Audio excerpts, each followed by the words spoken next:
just a texture thing.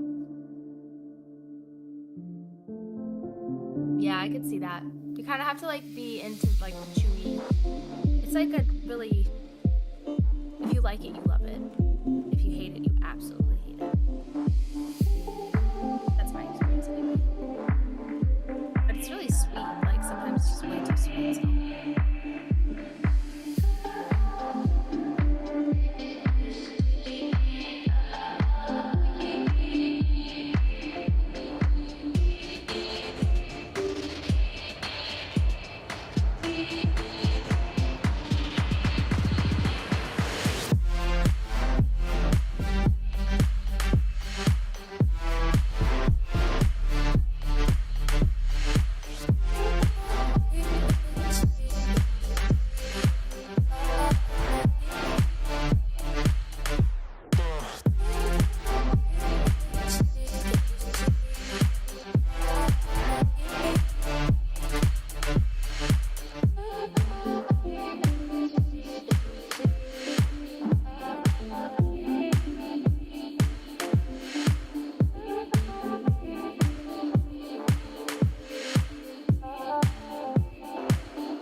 Hello.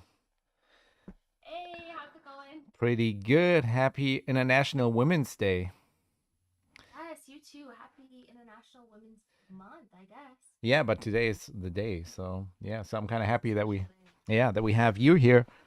Let's see. Let's wait for some people to come in and Cool. hold up. How's your day so far? It's good. It's been a little chaotic. I was in dance class and confirmed a collab and Oh, sweet. exporting stems and yeah, Hell it's yeah. been busy. That's What about awesome. you? It's been kind of a we've been trying to set everything up for the stream and all that to make it run smoothly, and then there was a gap of like nothingness, and now over here it's like 10 p.m. right now. So I'm curious to see. Yeah, I don't know. This is the latest stream we did so far, but I think it makes sense. So everybody who's in here, welcome. Make sure to be active in the chat because we will also be giving out 2 bundles. So I can't really see how many people we have here, so I'm sorry about that. But I don't know. Let's just jump into it. So Em, I'm so grateful that you took the time to be on here with us. And yeah, tell us a little something about you. Like, how did you get started? And no, sorry. Let's go back. For somebody who doesn't know you or is not familiar with your music, how would you describe yourself? Okay, I like that question. First of all, thank you for having me. This is something I'm so passionate about, and I'm just like excited to hang out and talk about stuff that I care about. So thank you. My name's Em. I make mostly pop music. I like not to box myself in too much with genre, but I build universes and tell stories through my music, and I'm really passionate about making sure that I'm writing and producing as much as possible on my music. I am passionate about empowering songwriters and women, and I speak up a lot about those types of issues. And I sort of built a brand around empowering girls who are going through similar struggles to what I've been through. So yeah, I think if you like pop music, you'll probably like my music. It's a little weird. I try not to sound like anybody else. That's my big thing. And I think you most certainly succeeded in that. So yeah, you got a very interesting style, and we'll get more into that, how you kind of develop that as well. How did you Thank you. get into music? Like, how did you get started? So my parents are classical musicians. My dad's an opera singer, my mom's a harpist. So I spent my entire life around amazing classical musicians. They have this school that they work at called Interlochen Center for the Arts. So, like, if you are a classical musician, a fine artist of any kind, and you're in high school, your dream school is this school that my parents teach at. It's like the best in the world for kids who work super hard and make, they're just like amazing musicians. Like, I grew up around incredible musicians. So, yeah, it was pretty natural for me to be in music, I think. And I started like piano lessons so young because with classical music, they put all the like all classical adult musicians put their sorry, I'm bumping stuff. I hope that's not It's so all good. annoying to listen to. Um, they put their kids into piano really young. So that was the first thing for me. And then from there, it just grew into all the other things that I do. Awesome. And then, hold on, you were born in, Michigan. and then you moved to LA? No, you moved to New York first, right? Yeah. Yep. And I spent several years in New York, and then that led me out to LA. Tell me that transition a little bit. Like, what made you move to New York, and then what led you to like move to LA? Okay, so after I started playing the piano, I immediately started writing songs, and then I wanted more tools to write songs, so I picked up guitar, and then I got into production. I didn't know anything about production. I was like writing everything on staff paper, so I would just hear all the arrangements in my head. I'd say like, okay, the horns are doing this, the drums are doing this. So the first time I worked with a producer, I walked in and I handed him my staff paper and he laughed at me like, what are you doing? I'm from a really small town, so we happened to get in touch with this producer in Chicago through like a friend of a friend of a friend who was willing to work with me, and we did a 4-song demo. And then this man was I live in like a vacation town with lots of lakes. I guess his mother bought a house on the lake for vacations, and he was happened to be boating on her lake, and then my family friend happened to save them because their boat ran out of gas. Wow. And he said, I'm an industry executive. I work in the music industry. They said, oh, we have a friend who just did a demo. And they happened to have a copy of my demo, which I don't know how they even had it Oh, because I wow. only had a few copies. And they handed him the CD and he listened to it. And he's like, I got to meet this girl. And before he left town, he came to my house in Michigan. I was a teenager, still in school, and was like, you're great, you're phenomenal. I played him some songs, and he brought me out to New York, and that was that. Wow. Okay. And Yeah, then crazy series of events. that's ridiculous. I mean, it's like that's got Yeah. to be like a culture shock when you come from a small town and then straight to New York, right? Oh, it was huge. I grew up so sheltered. Like, even though my parents are in music, they're very, very conservative, intense religious upbringing, very like evangelical, and everyone in my town at the time, it was like 97, 98% white. Oh, wow. So going in from that environment to working in New York City with like all these different cultures and all these different people, it was so good for me like to learn about other types of ways of thinking. Hmm. And then you hit a Yeah. ceiling there, or what made you move to LA there, or was it an opportunity? So I had a manager out there who then started managing some big actors who also do music in LA. Hmm. So the team transitioned out there and I followed them. Okay. Yeah. Nice. And then tell me about your, I mean, I guess now we know how you got started, but how did you like decide that this is what you want to do, and what was your first approach? Because I'm sure it wasn't the way you work now, right? I decided pretty young that I was going to be an artist. Like, I knew forever. I Hmm. think like literally the first week I took a piano lesson, I wrote my first song, and then I started a girl group when I was 8, and then from there it's just been working really hard. Like, I never really had an option to do anything else. And Hmm. then the second part of your question I didn't understand. Could you rephrase it? Oh, sorry. I mean, the way you work now is like you produce a lot of your stuff, and like you're very hands on. And I'm sure when somebody tries to break um, into the industry, there's probably people who try to box you in and try to tell you how to do certain things and whatnot. So that's what I meant. Like, I'm sure it didn't start the way you work now. Oh no. I had no sense of self. I had no idea who I was as an artist. I didn't know what I wanted to say. And because of that, it put me in this position where I was really vulnerable to just molding to whatever I was told to be Hmm. by men that were older than me. And that got really harmful really fast. It became like, you're not allowed to have this hair color. You have to keep your weight at this amount. You are only allowed to sing these songs. You can't write your songs. You can't produce on your songs. Like, you can only do this. You can only be the girl that plays piano. No, you can only be the girl that plays guitar. You can only, like, they just tried to put all these different identities on me since I didn't yet know who I was. Because who knows who they are that young? Like, nobody. Right. So it's like, yeah. So I think it just took me a long time to realize that, okay, if I want to have control, if I want to make my own decisions, if I want to be the artist that I choose to be and not like that a label tells me I have to be, then I have to make my own money so Hmm. that I have a little bit of power. And I have to just show up and do the work and like put the stuff out. Sorry, I'm trying not to curse. I just have to put the stuff out. And I think sometimes we get so in our heads, like trying to figure out, is this the right branding? Is this the right this or that? Or is this the right situation, the right label? And sometimes it's important to just like do the work and give it to the world, whatever that looks like, and just do the best that you can with what you have. Hmm. That's Yeah. awesome. And you mentioned earlier in your introduction that you create universes, which is, I love that statement. It's like so cool. So dive into that a little bit, into your universe, into the trilogy and stuff like that.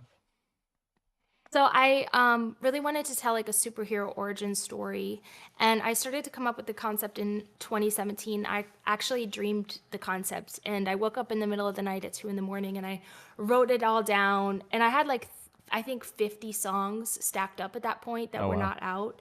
And at that point, I was still thinking, oh, I got to find the right label, blah blah blah. So I just had all these songs in my catalog that were current. And beyond that, I had like another 200 songs that were just from like years past that Hmm. never came out. So I woke up and had this idea of like, oh, I want to create a series of mixtapes called Emerald, Ruby, and Sapphire. And I wrote it down. I saw it so clearly in my dream. I just was inspired. And then I brought it into my production squad the next day who I had made all this music with. And I was like, I have this idea. And they're like, okay. I'm like, you're losing your mind. We're not doing that. I was like, okay, screw you guys, I'm gonna do it anyway. And I did. And so I ended up, first it started as just the names of the mixtape, Emerald, Ruby, Sapphire, and then they became characters. So each one is like an iteration of a superhero as she evolves. So it's the whole story is based around evolution and becoming the best version of yourself and kind of moving from glory to glory. So each character gets new powers, and it's just really fun. Like it ended up just being such a fun concept, and it's I think really empowering for me. It's personal for me. Like there's a lot of messages in the story that resonate deeply with me about overcoming hardship and trauma. So then I wanted to put that into a storyline that fans could kind of keep up with. So I created a little film for them, and it's called The Trilogy. It's 3 videos. It looks crazy though. Like Yeah. it's a short film, but it's like it looks like a video game, the whole thing. I spent a stupid amount, an embarrassing amount of money on it. And, I'm really proud of it though. It's really cool. And then the characters that are coming up are like I can't tell you without spoiling it, but it's the story's not done. Okay. So did it turn Yeah. out the way you saw it in your dream? Yeah. It's much better and bigger than I imagined. And then we also, of course, turned it into a live show, which is really fun because it's a live show with all these different characters and fight scenes. And like, it's like a video game, but in a live show. It's really cool. Yeah, tell me a little about your live show, because I know you had crazy dancers there and you play different instruments, right? Yep. So I play a lot of instruments because of my upbringing. So in the show, we have like drums, a lot of stuff with drums. We have a conga at one point, which is really fun. I obviously do like a lot of shredding on the guitar and a lot of huge vocals and dancing. And I obviously play the piano since that's my very first instrument. And it's just really up tempo, back to back to back, like uh, heavy dance show. It's kind of like really inspired by early Gaga. So it's very creative and theatrical. That's awesome. And I remember you told me about raising the kind of money, because the way your approach, and correct me if I'm wrong, but you said you need to be able to hire people that you want to work with and able to kind of express yourself the way you want to. So, and you used brand deals to get to that money, or how what was your approach there? So first I had nothing. Like I had no money at all. Obviously, very much a starving artist, working 3 jobs for many years to try and survive. I had huge falling outs with my team. I was Mm, in and out of all these different deals, so I didn't have any stability at all on the industry side, and I wasn't making money yet. right. So I ended up, very, very long story short, learning how to shift my mindset and receive, and I was able to create and sign these brand deals that were incredibly lucrative, and it put me in a position where I don't have to ask anyone for permission. Hmm. And all that money from the brands I just put back into the music, like every penny pretty much, other than like my rent, which is very modest. I reinvest everything that I make because I really believe in what I'm trying to build. Hmm. Okay, I love that approach just because it gives you so much freedom. And like you said, you can spend it on the things you think will improve what you want to create. And yeah, that must be very empowering.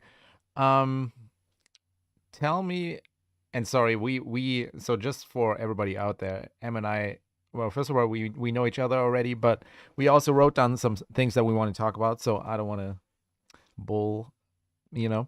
So We're both big swearers, so we're yeah, trying not to curse. It's hard. and we try not to. Oh, sorry, and somebody in the Mhm. chat just mentioned the songwriter bundle. So yeah, be active in the chat, and we will give out two bundles actually, the advanced one and the essential one. So be very active. Also, if you have questions for Em, please put them in the chat and I will ask them. Okay, tell me about your experience about doing shows as a woman compared to as a man. You know what I mean? Like we talked about that. Oh, Hmm. yeah, that's a huge question. So I think for me, I've noticed a lot of things when I'm walking in, especially club shows. Like I'm still doing smaller shows, but my show is built to work on any stage. So it works in arenas, it can be adjusted, the size of it. So 2023, I did a lot of shows in smaller venues just to sort of work out the kinks with the show, make sure everyone knows what they're doing, deal with things like my mic pack doesn't turn on or whatever, like just learning how to sort of handle all the crazy stuff that flies at you when you're on stage. But definitely the hardest part of doing shows in 2023 was dealing with the behind the scenes misogyny that is so prevalent, and I'm happy to talk about this today because it's so on brand for the day that it is. Exactly. But yeah, yeah, it's nuts actually, especially with pop music, because you walk in and a lot of the people running the venues, they're almost always 99% male. They're usually much older, and they usually don't really care about you, especially if you are a pop artist. And it's funny because during sound check, like my dancers always point this out, how when we all walk in, because it's a crew of about 12 to 15 of us, depending on which type of show we're doing, and mostly women, and we walk in and get treated horrible and sort of get treated like you're just the dumb Hmm. blonde pop star, no one cares. And then I sing, and it's funny because usually it's when I start shredding Right. that the energy shifts. Hmm. And you can feel there's a palpable shift. And I think that that's because those men behind the scenes really value talent that they see as more masculine, and they see guitar playing as being a masculine skill, so they respect it, whereas like they don't view dancing or makeup and costuming as like valuable skills because they're inherently more feminine. And I don't think that they realize that that's why they respect me more if I play drums or play guitar than Right. if I sing incredibly well. They have this idea in their heads that I don't think they've deconstructed really. Hmm. So yeah, it's been interesting. And of course, like there's all the stuff that's obvious, which is just like safety in those situations, safety from those men in those venues. Like, there's a lot of girls who I know who have been assaulted while they were doing shows or while they were working, while they were in studios. Like, there's a whole element of safety there that's a big issue as well because there's just no accountability. Right. Man, and that's just so crazy to me, especially if you go to a studio to create something and then that people take advantage of that, which of course people do. But that is, I don't know, but it's crazy because in a way, a lot of people know about that, but nobody talks about it, or at least not enough, because, yeah, especially creating something is so personal. So it should be taken advantage of. And also, like, not. the vibe has to be good, of course, but I don't know. It's just crazy to me. All these double standards for women in music as well. Yeah, studio in particular is interesting because if you show up and you are the engineer or the producer, it's like, oh, whose girlfriend are you? Like, why are you here? Right. Why are you at the board? What are you doing here? Or you're the artist. And that's the assumption because only 3% of music producers right now are female, and even the songwriting is extremely, like, the statistics are horrible. Like, even songs in the top 200 or whatever that you'd think like, oh, this is a song being sung by a girl about falling in love, it's usually written by a man Right. as well. And then that music has to go through an approval process that is entirely, because the labels are so male dominated, Right. it's A&Rs that are usually men, so everything has to be run through like a male approval before it gets to come out. Like, A&Rs are deciding, for those of you guys who don't know how the music business works, there's these people at labels called A&Rs, and they get to decide sort of like what the singles should be, what songs you should sing, all this kind of stuff. And that means that if it's all men, everything's going through a male gaze, a male approval system, and they might not necessarily care about the things that women want to say because it doesn't connect to them in the same way. Mm-hmm. So we just end up having everything that wide audiences see and hear go through this male approval system. And the other problem is, like, women are more expensive to invest in because there's glam squads, there's dancers, there's all these expectations for a quality of product that are not on men. Like, if you look at, for Right. example, female rappers, I hope you don't mind that I'm ranting. Is this okay? No, absolutely. I mean, this is Okay. what it's like. Okay. Yeah, please. It's okay. All right. I just want to make sure that you didn't have a bunch more you wanted to get through. If you look at like female rappers, right? And you watch like an award show, you'll see most female rappers are coming out with dancers. They're coming out in full glam, which is very expensive, in designer costumes. And most of them have had to get lots of work done on their bodies, on their faces, in order to be accepted by the men that are running the labels who are deciding which artists they promote, right? Right. If you look at male rappers and that same award show, they come out in a t-shirt and pants with a microphone and people go ballistic. And it's like the standard is so different. And that's just in hip hop. And Right. that's like, yeah. And even the idea, like, I'll just keep using hip hop as an example, that there could only be like one incredible female rapper at a time. That's starting to change slowly, but for a long time it's been like, well, it can only be Cardi or only be Nicki, and Mm-hmm. that's it. Mm-hmm. But then there's like 10 or 15 male rappers that are on top at the same time. So it's like Right. there has to be, yeah, it's just so many small things that regular people are just so used to that they don't really notice until it's pointed out to them. And I have no idea what your original question was. I'm sorry. that no, that's totally fine. I mean, honestly, this is what it's about. Like, I just want to use this, and especially on this day, and I think you're just perfect for this to talk about exactly that because, like, I never thought about that this way. Like that. Yeah, of course, women are in that regard more expensive to as an artist for a label or something like that. Of course, yeah. I never thought about that. And there's actually a very interesting question in the chat. What, if anything, would you do differently if you were just starting out? Which, of course, is What hard. I do different. Like, if your career would start now, and I guess with the knowledge that you have now, like, what would you do differently? On a personal level, I learned that I am autistic. So that now that I know that, my journey would have been much easier if I knew that earlier, but that Mm, doesn't really help you. So I'm going to try to give you an answer that helps the person who asked the question.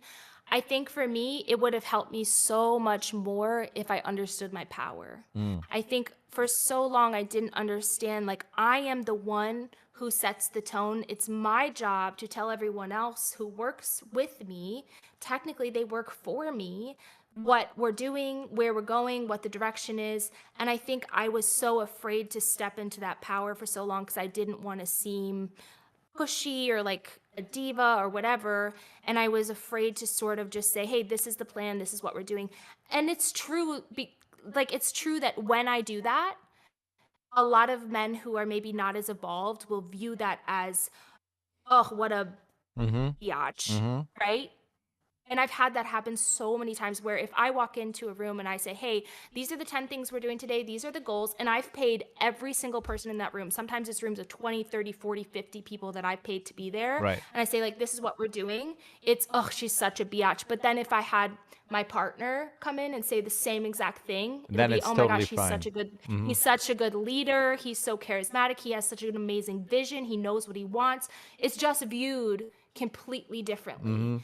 And if it's a girl does the same thing, then it's, oh, she's a diva. So I think learning to accept that I'm not going to be accepted and I'm not going to be liked and I'm okay with that. Right. And people are going to have awful things to say and say that I'm difficult and hard to work with, no matter how kind I am. And I think just if I was okay with that sooner, my life would have been easier because I spent so much time agonizing about not being accepted by men whose acceptance really doesn't matter, Right. you know? Well, but Yeah. but I'm sure there are a lot of situations where you don't know that, like where you are like, oh, if I'm too difficult, then like this person could really help me. So of course, like especially in the beginning when you don't know, Oh, yeah. I can see that as a very difficult situation, you know. So uh, So here's something that helped me a lot that might matter to somebody.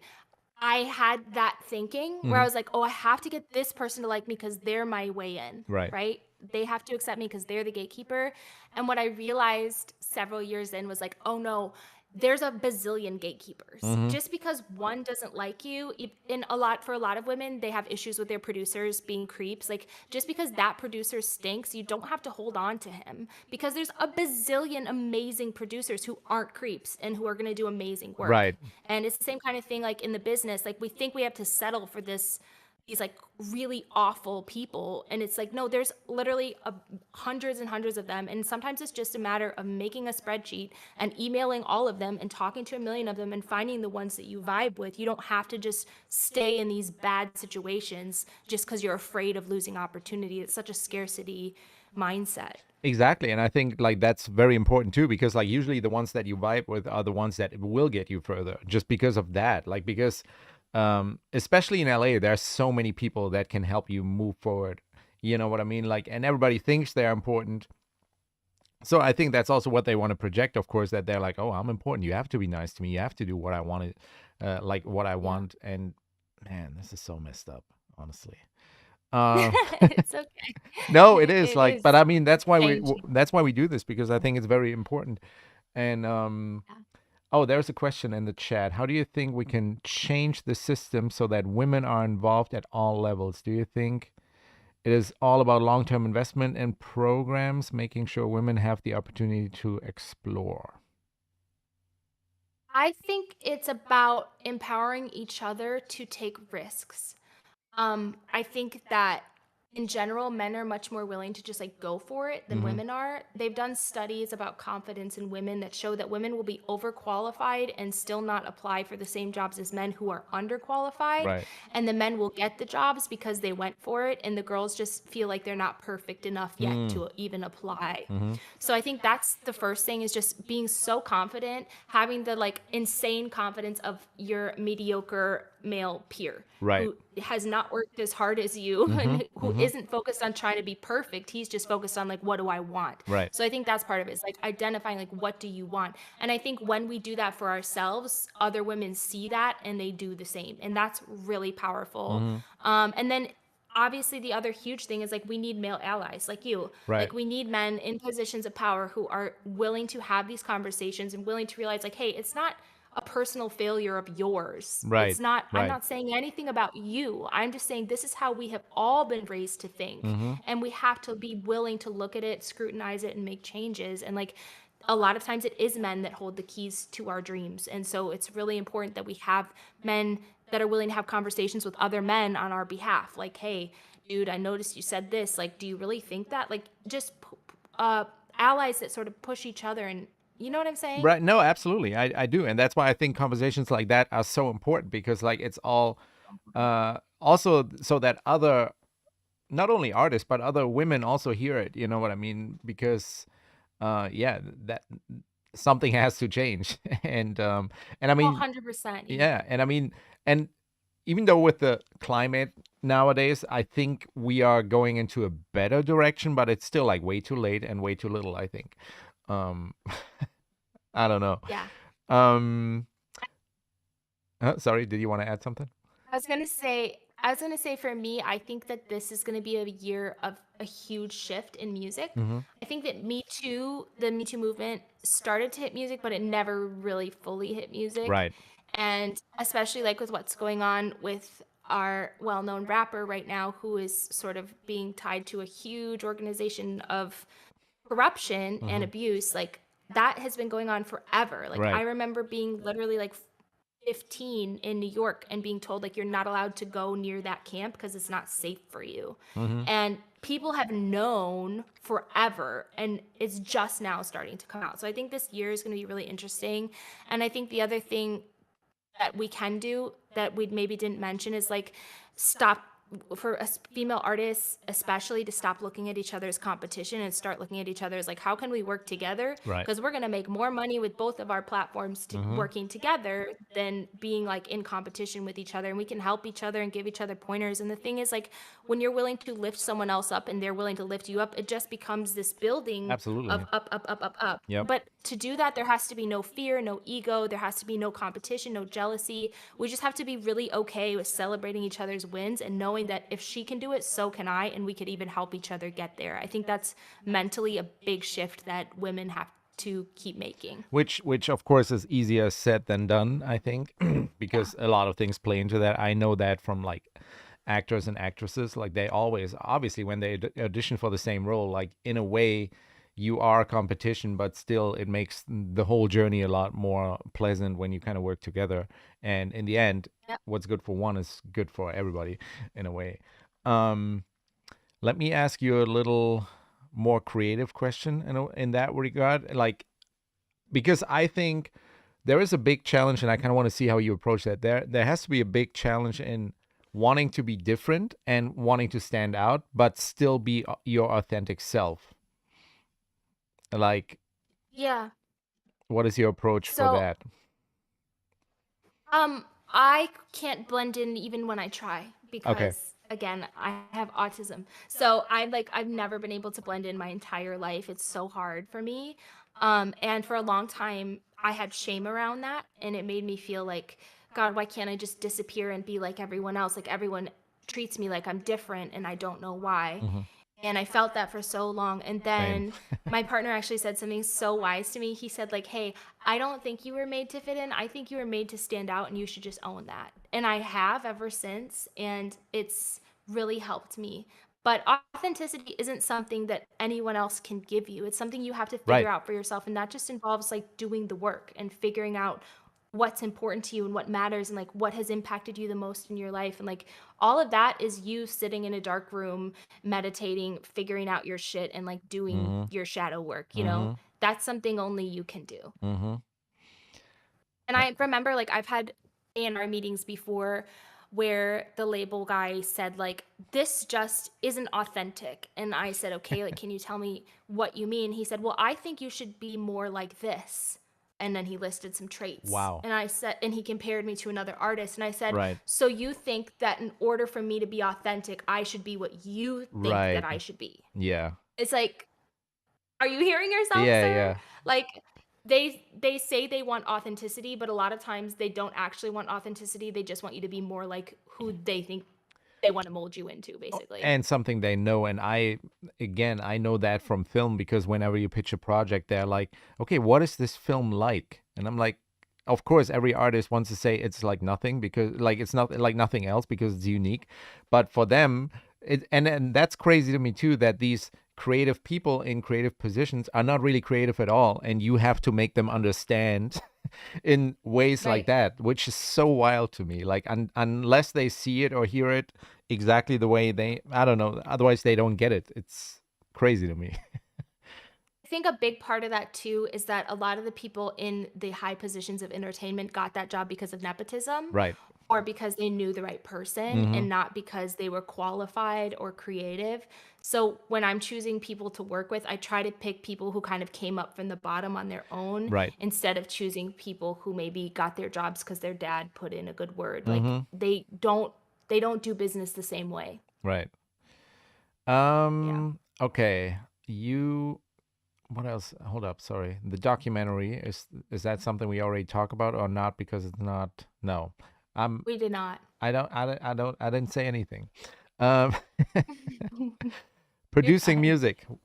Um Yeah. you started probably okay, how did you start producing your own music? Because I mean I can imagine that you're in the studio and you're like change this, but then it's a lot easier to just do it yourself, essentially. Is that how it started?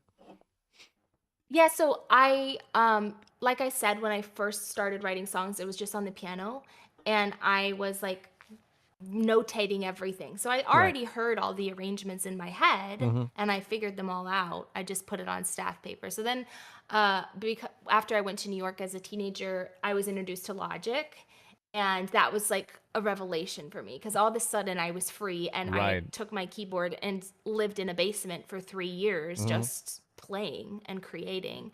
And that was so huge and empowering for me to not have to depend on someone else to get my ideas across. That was huge. Did you kind of self-taught how to use? Well, I mean, nowadays you got YouTube and you got like every question you might have was already answered probably on YouTube. Or did you have other producers? Actually, I had a mentor. Okay. I had a mentor. Okay, Yeah, perfect. he was in New York, and he actually flew to Michigan one weekend when I was home, and he spent 2 days and he just taught me everything he knew. Oh, that's And awesome. he's gone on since then to win all these Grammys. He's so successful now. I'm so proud of him. But at the time, he was just up and coming, and Hmm. he taught me so much. That's Yeah, amazing. that was really helpful. Yeah, that's a great example of like empowering a young woman. Like that was so cool of him to do. That's amazing. How do you approach a new song? Like, do you, I mean, with your videos, you had a dream about that. Is that, or, or is there like a specific process or is it different for every song? I mean, for you. It's different. The thing that I've been doing lately that I'm excited about, like did this a lot in 2023, is I go into the room with a new producer. I worked with like so many producers in 2023 because I was really looking for a sound that I hadn't found within myself yet. Right. So I wanted to try lots of people, and I ended up doing my whole album with pretty much one guy. Oh, nice. And yeah, it's so great because we really created something unique and special. But when I go into the room now, I don't give ideas. I just sit and I listen and I see what they do for the first hour or two. And I Mm-hmm. just watch. And I then kind of get a sense of like their workflow and their vibe. And then I'm able to say, like, okay, how much direction do they need? And like Right. some, I don't give any input like Mm-hmm. now. Whereas because like the producer I did my album with is so much more talented than me. Like there's nothing I can add to what he's doing. I just say like I love that, I don't like that, I love that, I don't like that. I'm not touching any instrument. I'm Right. just writing. And that's actually really nice for me because it's not as much work. Mm-hmm. But yeah, it just depends on the person I'm working with. And if I'm writing alone, it's usually just starts with me and a piano and lots of tears. That's good. Yeah. Um, Yeah. actually, okay, let's talk about your album. And you also have a single coming out this month, right? Yes. Let's talk about Yeah. that. I'm Tell so me about the excited. single first, which I'm sure is from the album. It's not from the Oh, album, okay, never actually. mind. Yeah, because we're figuring out what label we're putting out the album with right now. So in the meantime, I'm sort of dropping singles to hold people over. Mm-hmm. But I do love this song. I'm so excited for it to come out. It's sorry, I'm burping. It's That's based all good. on a very empowering woman that I love, and her name's Julia Fox. So I called the song Julia Fox, and it comes out in a couple weeks. But that is definitely it's such a bop. It's just the kind of song you want to put on repeat over and over. So I'm really happy to like add that to the universe. Nice. And then the Yeah. album, okay, that's what you mentioned. You're still waiting to figure out where to put out the album, essentially, or? Yeah, so this month I have to make my final decision Hmm. on what label we're gonna go with, Hmm. and Nice. that's really overwhelming. Yeah, I'm excited. I also still have the option to do it independently, Right. but I think I would like some more hands on deck this time around because this is a much bigger project than I've ever done before. Mm-hmm. And I'm doing some visuals around it that are they're a huge undertaking. So I need as much help as I can get. So Yeah, that album, I'm extremely excited about it. I think it's really special. I think you and I have to talk about visuals after this, and Yes. we can do that. Let me see if there are any questions. I Okay, for for the people in the chat, I don't want to talk to her about UGEM plugins too much because I don't think you even had a chance to look at them too much, right? I haven't played with them yet, but I'm Yeah. really excited to because I Yeah. just got the full bundle. Yeah, so I don't want to I want to keep this authentic and I don't want to ask her Yeah. UGEM questions. Any advice for independent music producers? Oh, yes, absolutely. Oh, I'm so happy you asked because I have so many thoughts on this because I've worked with That was so in the many chat, so terrible I producers. can't take credit for it. Okay, I love this question though. Advice for music producers. I would say number one, the best way to put yourself on the map, as opposed to like just trying to get a bunch of random placements and being at the mercy of a bunch of A&Rs and who you party with, which is kind of how it is right now. Right. I think it's amazing when a producer creates a sound. Mm-hmm. And a lot of times that means like sitting for years and just making hundreds of things until you figure out what makes you unique and what makes you stand out. And then developing that sound with an artist. And then if that sound gets put on the map, I think that's like a way, that's how you become a powerhouse and like a timeless producer. Like Right. all the producers that we talk about that have lasted generations, they created a whole sound. Right. And that should always be the goal. The goal should be to shift the sound. And obviously like paying your bills is important. So if you have to do other stuff in the meantime, work with whoever you have to work with. But as when it comes to like choosing the artist that you want to build that with, be really careful who you choose because, and I personally, just as important as talent is character, Mm-hmm. because there's a lot of artists who do not have what it takes to make something successful, and it's so many years and it's such a grind, and it's, I think, make sure that when you build that sound you're not giving that gift to the wrong person Right. who Mm-hmm. isn't worthy of it. Yeah, Mm-hmm. I think that's huge too. That's interesting. Yeah. I have hold on. What do we live bugs? What do we mean with that? I have the on my list here. It says live bugs. Oh, I think, oh, bugs. Oh, my performance with the bugs. Right. Okay. Yeah. Sorry. Yeah. I was totally. Mm-hmm. No, that's okay. Yeah. Tell me about that. Like you had bugs in your live show. Okay. No, so I did a performance in a casket full of cockroaches and we filmed it. It's amazing. It's on It's my on channel if YouTube. you want to check it out. I will Yes, paste it. it's called End by M Live if you want to look it up. The song's called End and my name's spelled EMM. But yeah, you should definitely look at it. It's incredible. Like we filmed this and all the bugs are real and I had to sing live and record it live covered in bugs. And at one point they literally closed me in the casket. Mm-hmm. And it wasn't just cockroaches, it was like worms, cockroaches, crickets, tarantulas, what else was there? Scorpions. It was crazy. It was so fun. Isn't there also BTS of that? I think there was, right? There Or is. yeah. There is. Okay. Yeah. I posted that. I'm surprised you saw that. Yeah, it's really funny. It was really an I experience. follow your stuff, and that's why, like, when we decided to do these kind of interviews and spotlights and stuff, I was like, we have to get M. That was my first choice right away. So I'm so glad Thank you. we got you here. um, Another thing we wrote, songwriter pay, and also how Oh, I does haven't that thought about that. how does that differ for? I'm sure there's difference too between women and men. Oh yeah, I think so for sure.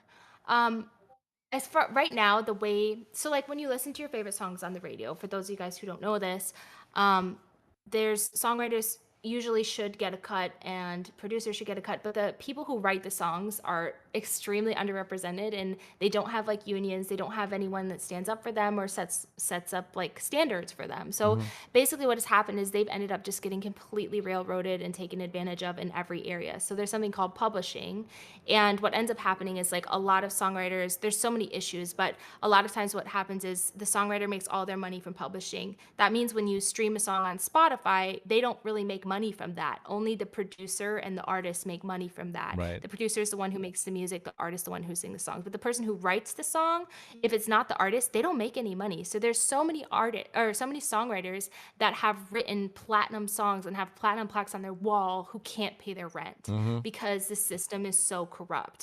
Right. And the label takes a huge cut. Everyone gets paid except for the songwriter. The other thing is like producers get paid a fee to be in the studio. Engineers, who are the ones who are pressing the buttons, they get paid a fee to be in the studio. The songwriter doesn't get any money. They have to take all these sessions. They spend all day long at a session, sometimes like 8, 10, 12, 16 hours at a session, and they don't make any money from that. They write the song and then they just hope that the artist wants to use it or put it on their album. So it's like they can't even work a regular job to feed themselves because they're trying to like catch a hit. Right. And even if they catch the hit, they don't make money from the hit because they don't make any master, which Mm-hmm. is like the streaming money, Right. which everything is streaming now. So publishing used to have a lot more money in it and it made sense for that system, but now it has to change because there is no money in publishing really. Um so yeah, it's just like I think it's crazy that these songs that we all know and love and sing, the creators of them aren't making anything. And so often, like if it's a big artist, they'll just take credit for writing the song, and a lot of times that tiny piece of the pie that the songwriter gets, which is their publishing, a lot of big artists, because they feel like, oh, this songwriter's lucky to be working with me and now Right. they have my name on their resume, they'll take a big chunk of that publishing, and that's the only thing that that songwriter has to live off of, and it's almost nothing already. And then the other issue is like credit. Like a lot of times you'll see these big artists sit down and say like, oh, I wrote this song when I had my heart broken and this happened and this happened, because they're trying to create like a narrative for the public of Mm-hmm. why they should love the song and invest in the Right. song. But the truth is that that songwriter wrote that song in their bedroom about their heartbreak, Mm-hmm. and then an A&R chose it and an artist went in the studio and sang it. Like they lie about that. And I think I'm just speaking from experience because I know how heartbreaking it is to be like, oh, I literally had my heart ripped out of my chest. I turned it into a song.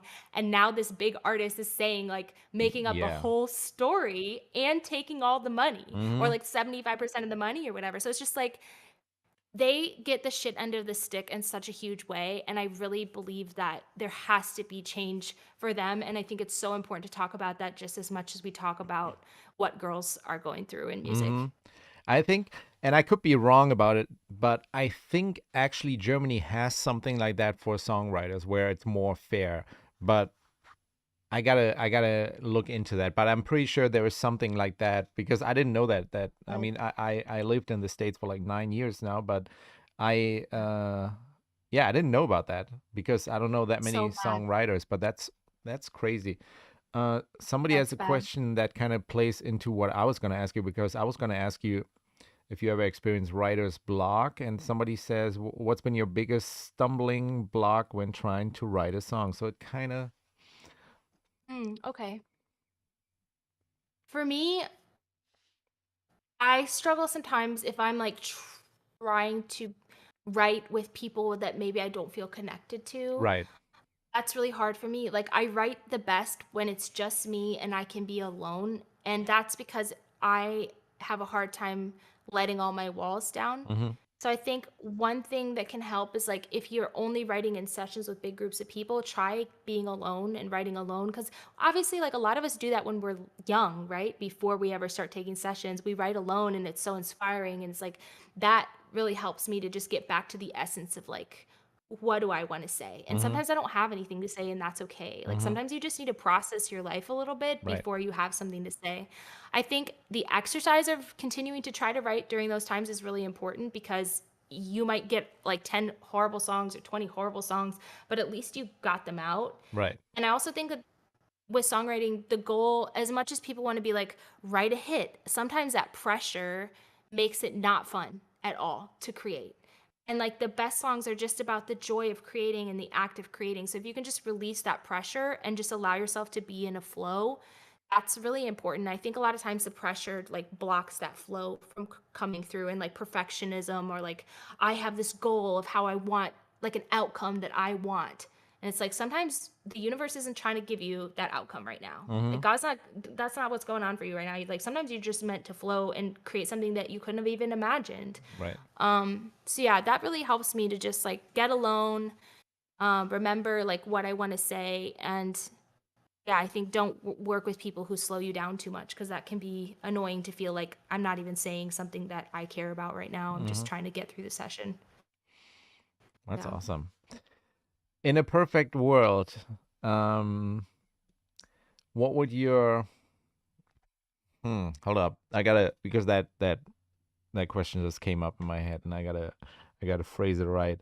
Um, in a perfect world, how would you want to have your career going now? Like what kind of label, or not label, but how would you want to, because it's so male dominated, like the industry out there. How do you think that will Mhm. be better for women to put out music? And I don't know what I'm trying to say. Is there anything that makes sense for you right now in my question? Yeah, I think right now there's a big shift happening. And Okay. it's not just happening in music, especially in America. I don't know what the climate's like where you are, but here people are really done with huge industries being greedy and taking Mm-hmm. advantage of regular people. Right. And that includes in music. And I think that's why, especially because of TikTok, people are really open to like supporting independent artists that aren't shoved down their throat on the radio, Mm-hmm. which is how people consume music before. It was like, well, what do I hear 10 times a day on radio? That's my favorite artist. And now people are like willing to be like, oh, there's corruption, there's a shift happening, is what I'm trying to say, in the culture where people want to support up and coming artists and Mm-hmm. independent artists. And I think right now, at least in the States, labels are laying off so many people because Right. they're Yeah. not making enough money. Yeah. And that's Universal and all because, them. yes, tons of them. Mm-hmm. Warner, I think, just did as Yep. well. So it's because independent artists are taking up all this market share now that was previously just majors. Yeah. So I think there is definitely an important shift happening. I would love to be a part of the shift of empowering independent artists. I also want to sell out um, stadium someday. So Right. whatever that looks like. And so far, no one's ever done that Mm-hmm. without a label. But I'm totally down to give it everything that I've got? Okay. So my Yeah, broken down weird question kind of made sense because yeah, you actually answered it exactly the way. Um, yeah. I hope for. I got you. Yeah, I appreciate that. Somebody asked Yeah. Julian. Julian is asking a lot of questions, and I love that. Do you ever abandon Thanks, Julian. songs that aren't working out? Do you come back to them later? That's a good question. Yeah, sometimes. A lot of times I feel like I just need to sleep on it. Like, I think sometimes I will sleep on it, and then if I listen to it and I'm like, oh, this is actually really dope, and I just kind of got too in the weeds with it, Right. that's really helpful. Sometimes I listen back and I'm like, with fresh ears, I'm like, I don't like any of this, and then I just scrap and I rework it. Yeah. So I don't really like to abandon stuff because I really believe like if something caught your spirit enough that you wanted to create with it, you should try to figure out what that is. So I'm more of the type that's like, let's just rework it a million different ways until it feels right, then throw it away. I'm 100% there with you because if there was an initial impulse, and I mean, we get so many every day, but that was the one that you decided to follow, there has to be a reason for that. So, Yeah. yeah. I definitely think there's a like spiritual component to creating, and you kind of have to Oh, yeah. acknowledge that and honor it. And if you pretend like it doesn't exist, that's when you start to get writer's block and it becomes about your ego. And it's just important to remember like you're channeling something invisible and you're bringing it 100%. into the physical. I'm so happy you say that because like 2 years ago I wrote a movie, and I wrote like the entire script in like 14 days, and and that's how I felt, like, because there was never a moment where I was like I didn't know what to write, because it was almost like I just had to be present, and it kind of just happens. And that's kind of, and once you allow that it keeps happening like that, which sounds so out there, but honestly, like, that's what it's like. That's why to me writing became so easy now, because I'm like, you know what, I'm just there, let's do it. You just show up. Yeah, Yeah, exactly. it's like you just show up and you open the conduit. And if nothing comes through, you're like, okay. And if something comes through, you're like, this is Right. awesome. But Exactly. it's more of the practice of showing up is so important. And not trying to force it too much, because I always use that as my example. You don't go to the bathroom if you don't have to. I mean, you can Yeah, try, but that's yeah. a great way of saying it. Yeah. Somebody asked, who would be your ideal person to collaborate on a song with, or do you have a dream collabo? Oh, I would love to work with Russ. Hmm. I Okay. just admire a lot of his message, so I Hmm. think that would be really fun. Do you use an app to record your ideas, or do you just remember them? That's interesting because I have an opinion on that, but I want to hear your. If I'm like in a session and I catch a melody that isn't during a vocal scat, I will put it in my voice notes for Right. sure. Yeah. Yeah. But I think if an idea is good enough, it will stick with you. It should stick. It should. Yeah. Yeah, that's a great test as well. Yeah. And yeah. And isn't the best feeling when you create something and then the next morning you listen to it and it's still amazing or even better? Yes. Yes. That's the best. Yeah. The best. Yeah. Um okay, we got a remix contest. Oh man, it's already wow, we almost got an hour already.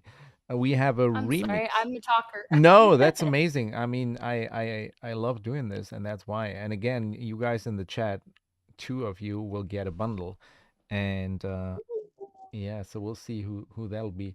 But we have a remix contest, and you all can participate. And let's talk about that really quick. We got the M gave us the stems for her song Delilah, which I already started a remix. I love that. Yeah, Thank you. it's definitely gonna be a drum bass remix, so it's gonna be different. But Oh, on our actually, let me post that here on our blog. We have all the rules and all the links to the stems and all that, so you guys can participate.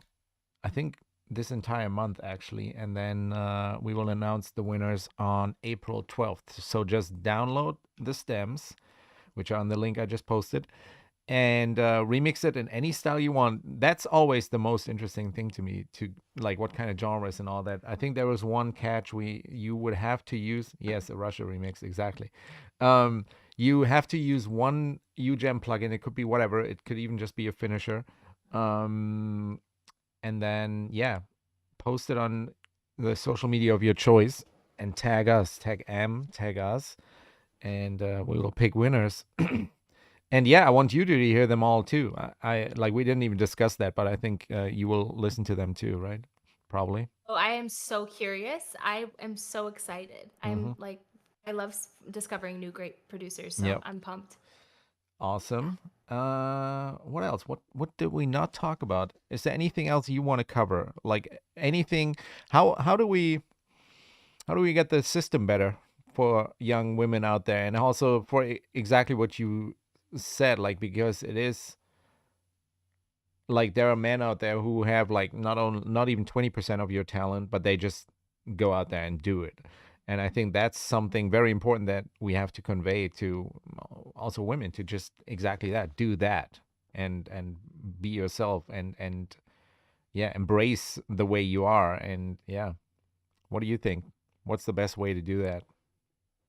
How do we change the Change world? things? Yeah. I think we change the world by changing ourselves. So I think we look at ourselves and figure out, okay, where am I limiting myself? Where do I need to deconstruct for me internalized misogyny? Where have I kind of contributed to the problem? And Right. where could I help eradicate the problem? And I Mm-hmm. think if we look at ourselves, it always inspires other people to do the same. Mm-hmm. And that's kind of how change is created. So I'm sure you've been in situations like I have where you're in a room full of dudes at a studio and they're saying something that is so messed up about a girl So or many to a times, girl or way too many so many times. times. Yeah, and I'm always the Yeah, so guy many. they're like, oh, but it's just a joke. I'm like, no, it's not a joke. Like, and just don't say stuff like that. I know, and then people get annoyed with you and Mm-hmm. they're like, "Oh, you're so politically correct, like you're boring." But it's like I think if we can kind of help convey that like it adds to a much bigger pattern that has real world consequences. Like I do wish that more men when they heard the statistics of like 1 in 3 sexual assault, 1 in 5 rape, like they didn't say, "Well, what's the study?" Right. That's usually the reply when I bring that up. And it's like, no, there's so many studies. Mm-hmm. And the truth, or they love to say, like, well, what if I get accused of something I didn't do? That's probably going to happen if I become a feminist. And it's like, no, it's literally like 2% Yeah. of accusations are false. And then even when a man is convicted, which is so rare, Mm-hmm. there's such a short, simple punishment. It's something so small. Right. So that just leads to I think the issue that no one wants to talk about is like, oh, if it's this many girls, like I'm not even kidding. Almost every single woman I know in music, whether she's behind the scenes or an artist or a musician or a touring dancer, whatever, has been assaulted while she was working. And like, no one wants to deal with that because then it's like, well, who are the guys? And it's Right. like, oh, it's a lot more guys than we want to talk about. And I think a lot of guys have done things maybe when time in previous periods of time, like before we were more awakened of as to like what's cool and what's not cool. Like a lot of guys have things that they maybe feel some subconscious guilt about, like, Mm-hmm. oh, I probably shouldn't have done that. Right. And then instead of just like dealing with that and saying like, okay, I need to forgive myself for what I did and grow, they just get defensive because Mm-hmm. I think it's like triggering for them to have to deal with their own crap, Right. if that makes sense. Yeah. No, it absolutely Yeah. So does. yeah, so I think like looking within, doing the work on yourself and having conversations like this, like having conversations with your friends and not being afraid to like be disliked if you're the one in the room who's just like, "Hey, shut the F up." You Mm-hmm. know? Mm-hmm. Oh yeah. And that's okay. If you're judged for that, like that's okay cuz you Absolutely. know you're doing the right thing and Yeah, that's what absolutely. matters. No, I feel that. Andreas is Yeah. asking, is persistence, discipline on working out your art enough to go through the industry and career levels? Hmm. No, Yeah, I was I gonna don't say. think so. Yeah, I don't think so either. Or is I there? think you're No, Go ahead. sorry. Go ahead. I didn't want to cut you off. Oh, I was just going to say like I think persistence is very important. It has to do so much with who gives up and who doesn't Right. because most people give up. So I do think that quitting is like a huge thing that you need to be committed to not doing. Mm-hmm. Um, but the industry doesn't care about your talent. They don't care. Yeah. The people that open the doors, they don't care. Yeah. All they care about is like, and I hate to say it because it's harsh and we care so much as artists about what we have to say and why we do this. They don't care. They are there to make money. If they weren't making money in music, they'd be in banking or Right. politics. Like they don't care, like so you have to learn how to I think the most valuable skill you can have besides like persistence and making great art is knowing like how to talk to those people because you have to be able to speak their language. Like here's why you should invest in me and open doors for me versus the 100 million other artists that you're going to see this week. Right. Oh, hold up. Sorry, sorry. Okay, there we go. Oh, you're good. No, I was gonna no, man, I totally agree on that. Commit to not quitting. Yeah, that's a good one for sure. Um I was gonna listen into Delilah, but honestly, I think I just want to invite everybody to listen to the full song and actually give M the streams. so Yeah, that'd be nice. so let me pull up the link. If you guys don't already have it, I'll put it in there.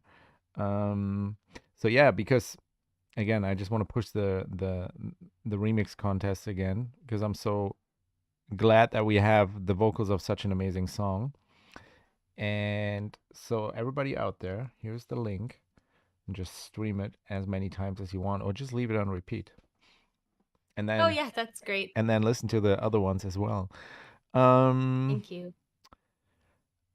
Damn, that was some deep talk, and I love that, and I hope we will see more improvement in that regard for women out there, and also which would give them more confidence to actually well follow their dreams and their vision, and I think you're just such a great example of doing exactly that, of like freeing yourself as much as you can from all of that, and yeah, and taking back your creative freedom as well because of that, because you don't have to follow rules, which I think Thank is you so amazing. much. I appreciate that. Thank you. You're the um best. Thank you. do we have anything? Oh, we still need a winner. Hold up. Oh, somebody says, any advice to a dad with two young girls that may be interested in music? That's interesting. From a parent? Mm-hmm. I guess to support them. Oh. Oh, put them in lessons for sure. If you can afford it. If not, find them like an online course that they can do that's free on YouTube. But yeah, I think like, oh my gosh, I am so glad that my parents forced me to stay in piano lessons when I wasn't interested anymore because I learned so much about myself and about life from playing the piano. Yeah, So which yeah, is I would say that. And definitely try to get them to play the piano because that's going to be like a good basis for everything else musically that they're going to do. That's good. Good advice for sure. Let's see. Okay, winners will be announced in a little bit, so I will wait for that. Oh, he says I remember leaving Kool-Aid on repeat when it dropped. Oh, thank you. I like that song. That's a little bop. And let's see. Man, I think we covered everything that we talked about, I think. But yeah, I think this Can I was talk about what I'm doing next week? absolutely. Okay. Tell me. So I'm dropping a surprise next week, Okay. and I'm gonna tell the live stream. So I'm doing I 2 years ago I created a film and a documentary, and it's a live filmed show and a documentary about women in music and about the journey of building my show. And I held on to it for a couple years trying to find the right partners, and I finally made a decision that I'm gonna put it out now, and I'm going to do a test group. So if anyone wants to watch it, you can watch it. We're going to collect all that data and present it to all the streaming services to see if they're interested in partnering up on it, and making tweaks and all that stuff. But for now, it will be available, and it is really inspiring, especially if you're like a DIY artist. You will want to watch the doc because it's going to show you kind of the behind the scenes of all the crap that you have to deal with. And I think whether you're a dude or a girl, you're going to find it super empowering, and it's definitely worth the time to watch it. So if you don't follow me, come follow me. My socials are M in real life. That's EMM in real life. And I'll be posting about that in the coming week. And I already watched it and I can tell you it's crazy to me. It's such a cool documentary and also because yeah, I don't want to spoil too much, but I watched it and it's amazing. And yes, you should definitely. And that, anyways, if you guys don't follow Em on social media, you should do that either way. And what else? Oh yeah, the winners. Sorry, I already got winners here. Um, okay, Julian Springer, you won the Advanced Songwriter Bundle, Hey, so congrats on that. And okay, the Essential Bundle goes to the Digital Imposter. So I there you love go. that name. I know, me too. So congratulations to you Congratulations. guys.